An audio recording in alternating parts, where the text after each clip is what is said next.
Vamos começar por conceitos, tá? Essa parte eu vou passar a informar algumas coisas para vocês, para tirar dúvidas e aprender um pouco mais sobre alguns conceitos novos que estão surgindo. O principal conceito para a gente tirar dúvida aqui é sobre o que é internet e o que é web, né? Porque a pessoa diz assim, eu vou fazer uma pesquisa na internet. Não, você usa a internet para fazer uma pesquisa na web, tá? A web é essa parte de cima aí. São os serviços que rodam em cima da internet. A internet é isso aqui, ó, é cabo, né? É roteador, é switch, é servidor, é computador, isso é internet. Mas o que executa nele é a web. Então a internet é meio física, né, vamos dizer assim. E a web é meio abstrata. É aquele serviço ali digital que está rodando na camada de rede. Deu para entender isso aí? Tá? Aqui existe um exemplo para vocês fazerem uma comparação. Aqui embaixo, essa única faixazinha aqui embaixo é a internet. Todas as demais na parte superior são os serviços que rodam nessa internet, né? Os serviços web, os serviços de busca semântica, a questão dos sistemas de privacidade e segurança, a voz que vai sobre o serviço, ou seja, em cada coluna e serviço aqui você tem o protocolo que permite que isso aconteça em cima da internet. Deu para entender isso aí? Né? Se vocês quiserem fazer alguma pergunta, vocês podem fazer, dar uma paradinha, a gente responde. Eu tenho o privilégio aqui de ter 2 horas para a gente poder aprender um pouco sobre isso aí, tá?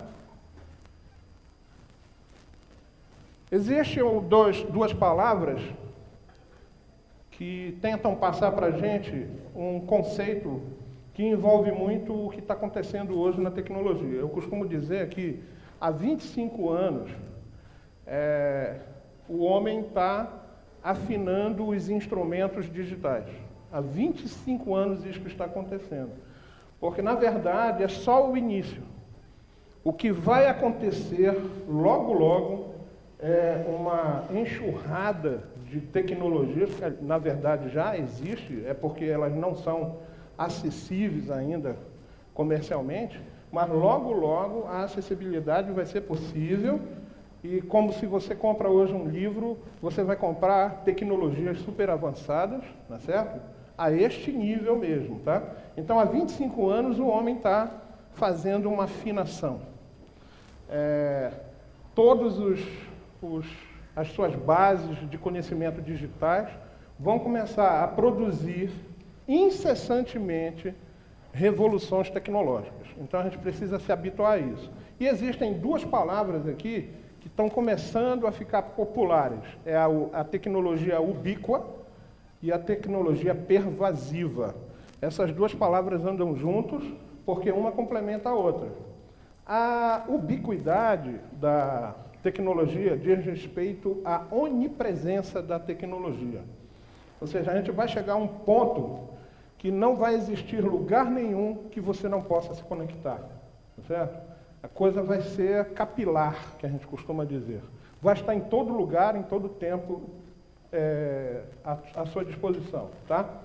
A pervasividade diz respeito à interatividade que essa tecnologia vai fazer com a gente. Você lembra do filme De Volta para o Futuro? Alguém aqui já viu? 2 momentos são muito marcantes no filme. Um é quando ele coloca o sapato. Aí o sapato se autoajusta nele. Quem fez isso já foi a Nike, né? Ele já fez isso. Só que existe no site, no tênis da Nike, um motorzinho aqui atrás. Não sei se vocês já viram. Eles fazem a propaganda sem mostrar o motor, mas existe um motorzinho que puxa o cadarço. Então ele faz o ajuste automático. Quer dizer, ainda não é exatamente como foi querido transmitir no filme. Outro momento é quando ele veste a casaca. A casaca é muito maior do que o braço dele, aí de repente a casaca se ajusta, né? Quer dizer, se ajusta ao formato do corpo dele. E outra coisa na casaca é, se tiver frio, ela esquenta. Se tiver quente, ela esfria. Isso é pervasividade da tecnologia. Ela vai estar a serviço das nossas necessidades de sobrevivência, tá? Porque nós vamos passar por um problema climatológico muito grande. e a gente precisa, esse conhecimento que a gente está tendo acesso agora não é à toa, é que a humanidade vai precisar ter conhecimento para sobreviver. E a tecnologia vai ser uma ferramenta de auxílio para isso, né? O outro detalhe da questão do conteúdo digital, e você encontrar isso na internet, é uma característica que ela deve ter, que é chamada encontrabilidade. Lá nos Estados Unidos existe uma ciência para isso, chamada findability, que é o que está escrito ali no centro daquela circunferência lá. Essa ciência, ela consta de várias outras ciências instrumentais que auxiliam na fundamentação dessa ciência de encontrabilidade. Mas aqui, para a gente, que ainda não é uma ciência, mas existe, isso é necessário quando você vai entrar na web e quer procurar e achar algum conteúdo. Ela precisa passar por uma série de características, né? Primeiro tem que existir, claro, né? Depois tem que ser digital, o formato desse documento. Se ele for papel, você não vai encontrar na web, você vai encontrar no armário, né? Então você tem que digitalizar esse documento. Então ele está pronto para entrar no meio web.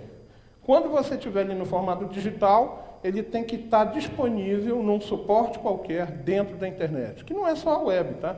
Existem outros serviços que rodam na internet que pode manter essa tua informação. Por exemplo, banco de dados. Os bancos de dados não estão na internet. Quer dizer, não estão na web. Estão na internet dentro de uma rede local. Mas ela tem proteção de acesso. Então, na web, ela não tem acesso. Deu para entender quando ela não está na internet? Né? Quando ela não está na web, é quando você não tem acesso. Tá? Mas, enfim, tem que estar na internet, tem que estar desbloqueado, porque você pode ter um conteúdo em que você protege esse conteúdo e não deixa ninguém acessar. E, finalmente, tem que ter um localizador. O localizador é aquela cadeia que fica lá no endereço do navegador, www.ibict.br/serviços/estudo-científico.html. Ou seja, até o ponto HTML, tudo aquilo ali é a URL do instrumento ou do elemento digital. Pode ser uma imagem, pode ser um áudio, pode ser um vídeo, pode ser um texto. Deu para entender? Está dando para entender isso aí? Alguém tem alguma dúvida aí até agora? Não?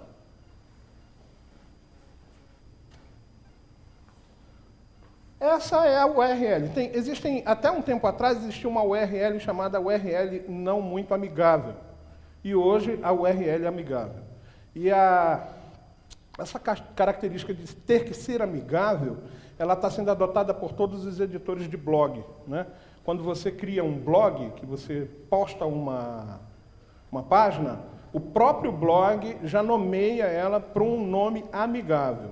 O nome amigável, eu acho que é o de cima. Isso, é o de cima. O de baixo, você percebe que tem assim, ó, index.php, interrogação product igual 12348. Isso daí não é algo amigável. O que é o amigável? É quando você procura assim, diagnóstico de febre. Aí você encontra uma página que está lá, diagnóstico de febre. Isso é a página ser amigável. Deu para entender? Ela usar uma identidade que eu entenda, e não que a máquina entende. Tá? Linguagem coloquial, usual. Isso, usual. Linguagem usual. Então, isso é a característica de ser amigável. Então, aquela URL era muito complexa antigamente. Hoje não. Hoje você já tem... Porque tem tudo a ver com a questão da encontrabilidade que a gente falou ainda agora. Né? Você vai chegar no buscador, que pode ser o Google, Yahoo, DuckDuckGo, alguma coisa, você vai botar lá, diagnóstico de febre. E eles todos têm que ter essa possibilidade de encontrar esse conteúdo. Logo, quem produziu o conteúdo tem que dar um nome para aquele conteúdo que corresponda àquilo que a gente está buscando. Por isso que você encontra, senão você não encontra isso. Deu para entender?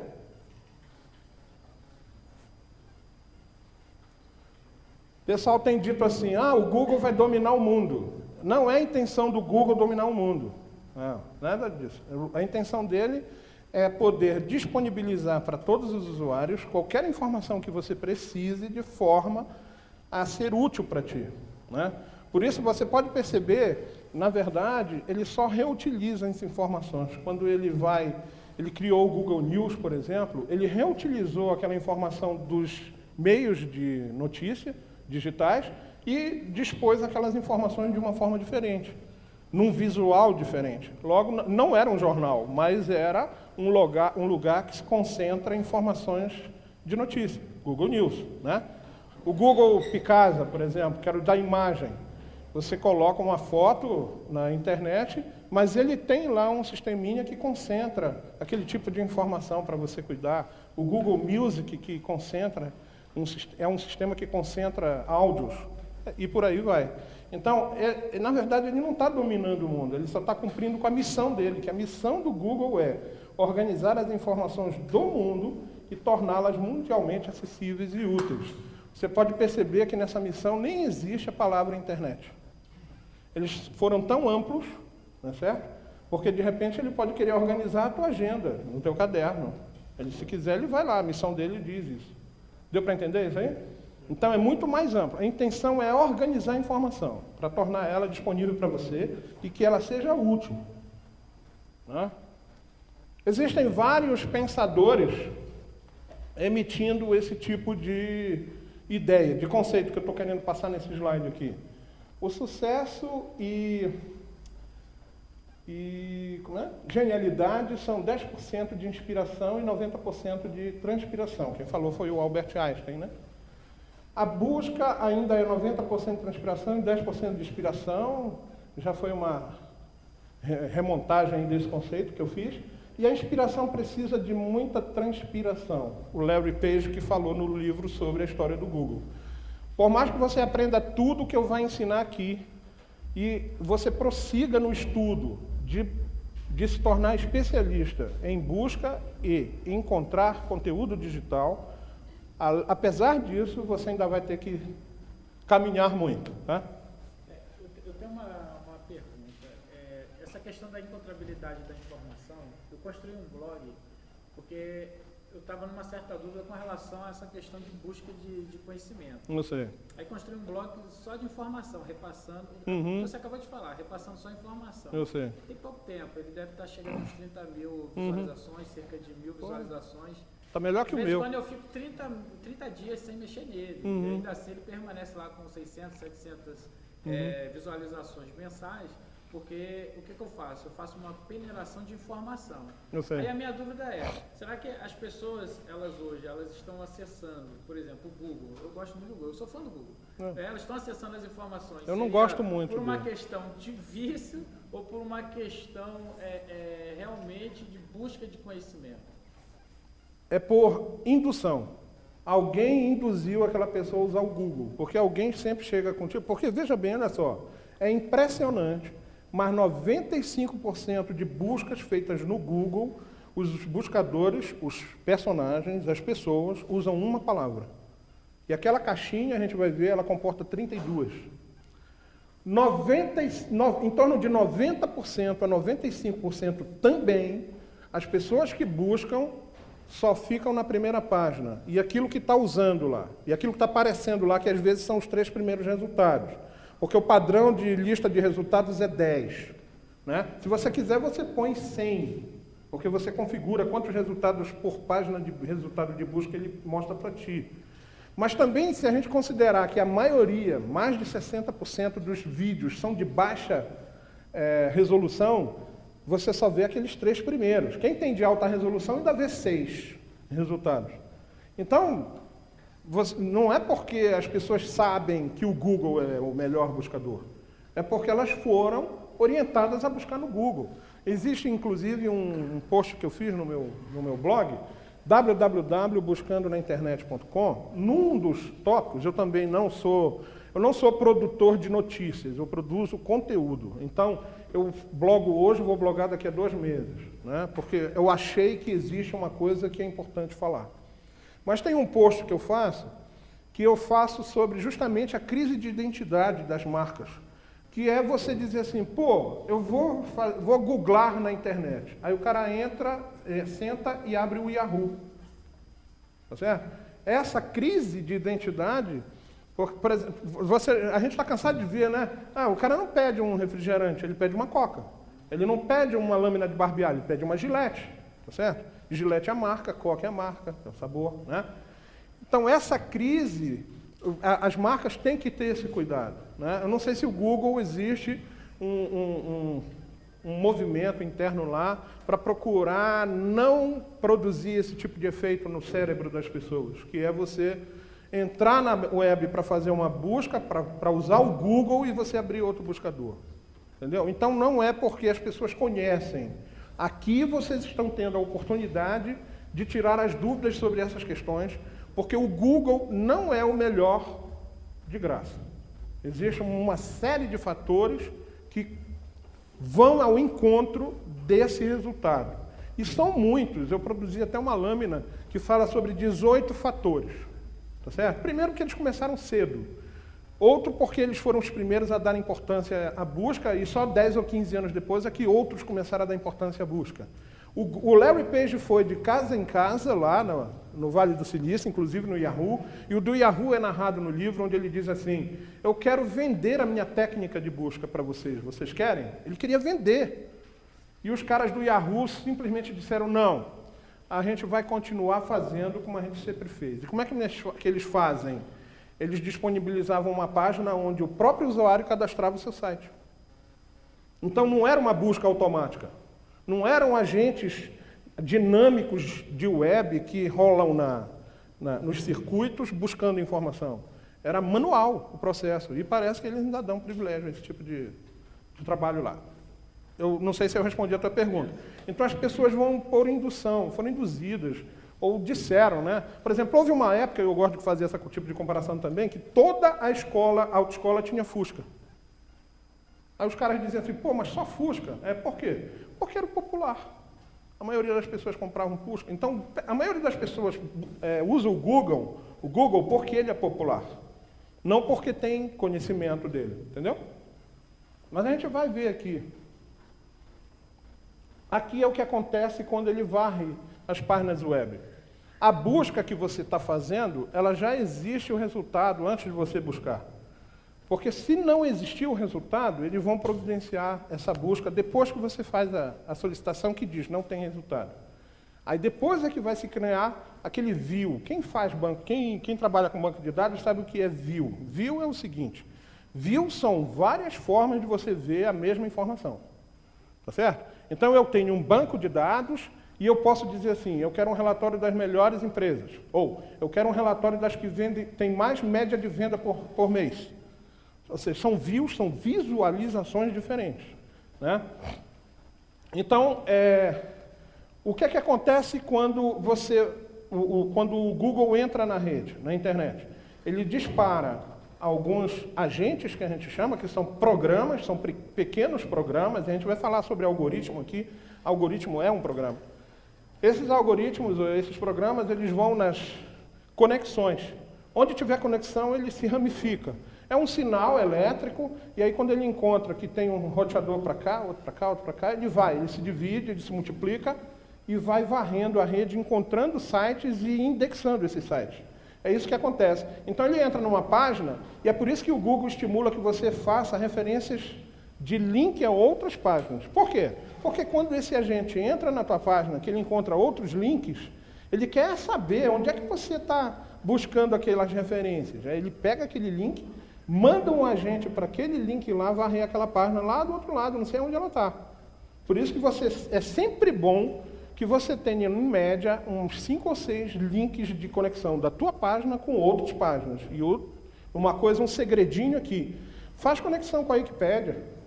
Que a Wikipédia é a base das informações que a internet passa para ti, o Google. A gente vai ver aqui que muitos resultados são buscados na Wikipédia.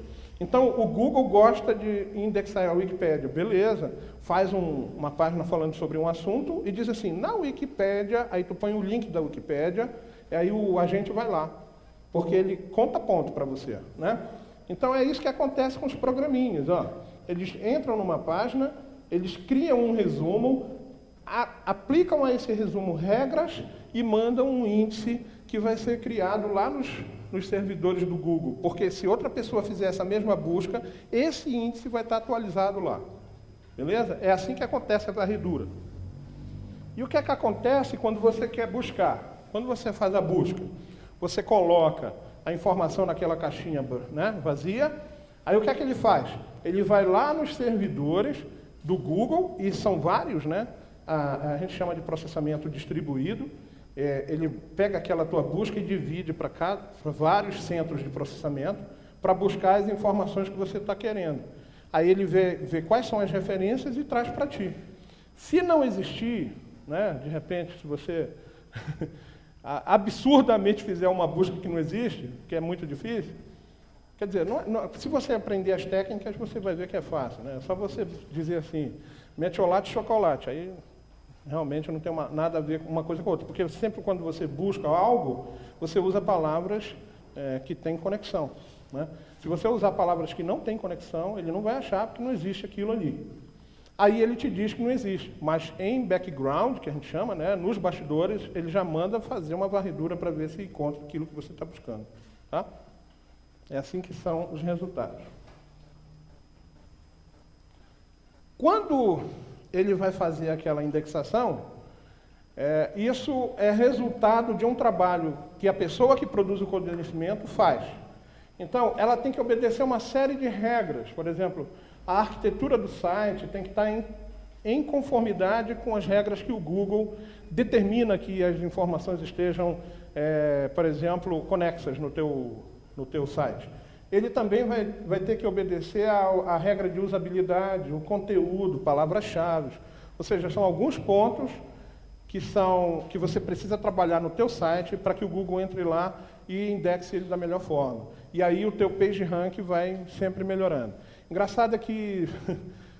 tu já viu qual é o PageRank do seu site? Deve ser bom, né? Não, tá, quando você coloca os 3, 4 primeiros que o meu tem PageRank 3.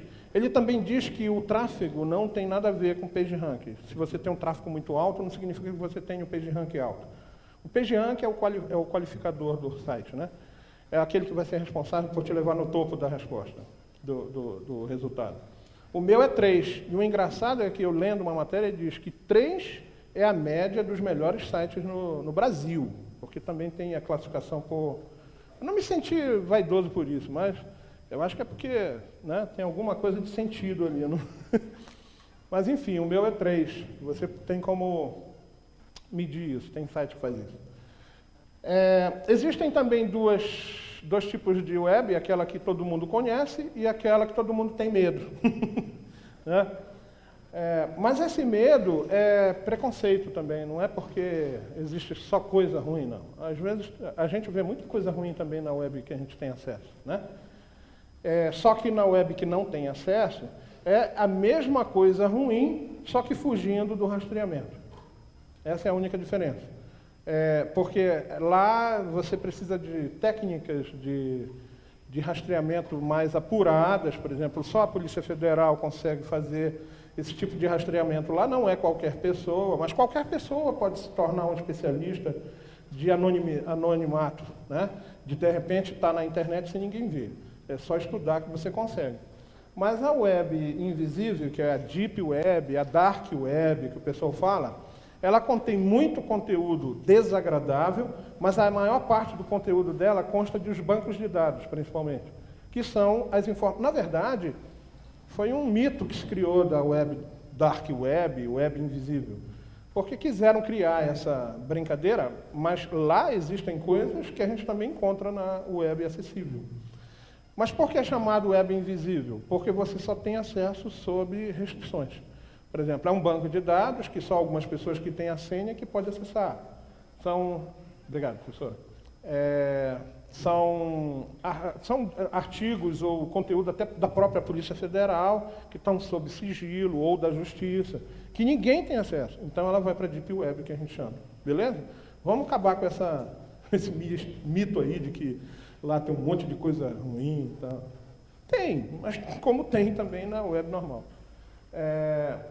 Essa dimensão foi dada em 1998, quando a web visível tinha 26 milhões de páginas indexadas.